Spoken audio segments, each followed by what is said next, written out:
اهلا بيكم، انا ورد السيد مكمله معاكم حلويات العيد. النهارده هنعمل الغريبه الناعمه الدايبه. هنعملها باسهل طريقه والطعم في منتهى الجمال ومش هتاخد منك وقت.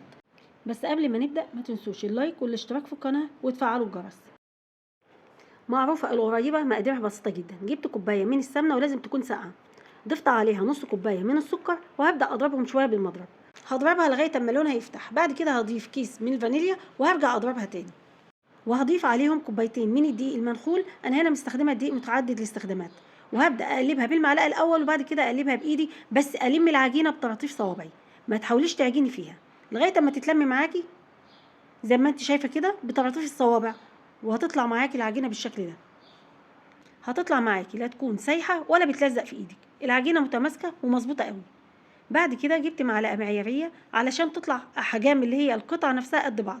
وهبدا اشكلها. انا حطيت هنا لوز وحطيت فواكه مجففه. ممكن تحط زبيب، ممكن تحطي اي حاجه قدامك حسب امكانياتك. بعد ما خلصت الكميه كلها هبدا ادخلها الفرن. كنت مسخناه قبل كده على 170 لمده 12 دقيقه على الرف الوسط. ولازم بعد ما تطلعيها من الفرن لازم تسيبيها لغايه ما تهدى في الصينيه خالص وبعد كده ابقي انقليها. وده شكلها بعد ما طلعت وخلصتها خالص. لاحظي ان هي ثابته ومش مشققه العجينه معاكي، ولونها لازم يطلع اللون من تحت خفيف خالص. وشوفي دايبه وناعمه ازاي زي ما انا بكسرها كده. شكرا على المشاهده، واتمنى فيديو النهارده يكون عجبكم. ما تنسوش اللايك والاشتراك في القناه وتفعلوا الجرس.